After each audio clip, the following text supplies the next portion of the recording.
హంపి చాలా గొప్ప పర్యాటక ప్రాంతం, యునెస్కో వరల్డ్ హెరిటేజ్ సైట్ కూడా.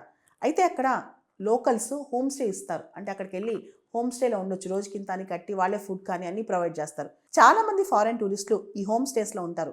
అంటే వాళ్ళకి చాలా హోమ్లీ ఫీలింగ్ కూడా అక్కడ కలుగుద్ది. కానీ ఈ హోమ్ స్టేస్ మీద ఎటువంటి రెగ్యులేషన్స్ లేవన్నమాట. కానీ ఈ కేసులో, ఈ ఇజ్రాయలీ టూరిస్ట్ రేప్ కేసులో ఇజ్రాయలీ టూరిస్ట్నే కాదు, వీళ్ళతో పాటు ఉన్న ఆ హోమ్ స్టే ఓనర్ను కూడా రేప్ చేశారంట. ఈ కేసు మీద అక్కడ పోలీసులు చాలా ఇన్వెస్టిగేట్ చేస్తున్నారు. భారతదేశంలో ఫారెన్ టూరిస్టుల మీద అటాక్స్, రేప్స్ బాగా పెరిగిపోతున్నాయి. గత సంవత్సరం 2024లో జార్ఖండ్లో స్పానిష్ టూరిస్ట్ అమ్మాయి, స్పానిష్ బైకర్ అనమాట, తన భర్తతో వచ్చింది ఇండియాలో అడ్వెంచర్ చేయడానికి.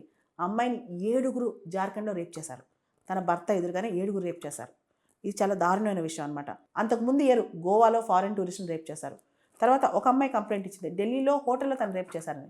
సో ఇట్లా చిన్న చిన్న వర్క్ చేసేవాళ్ళు హోటల్స్లో, ఇదంతా ఫారెన్ టూరిస్టులు భారతదేశానికి వచ్చినప్పుడు వాళ్ళపైన ఇలా అఘాయిత్యాలు చేస్తే ఇండియా ఇమేజ్ కూడా పోద్దనమాట. కాబట్టి ఎవరైతే లోకల్స్ ఉంటారో వాళ్ళపైన స్ట్రిక్ట్, కఠినమైన చర్యలు తీసుకోవాలి. ఇలాంటి పనులు చేసినప్పుడు ఒకళ్ళపైన చర్యలు తీసుకుంటే ఇలాంటి రిపీట్ కాకుండా ఉంటాయన్నమాట.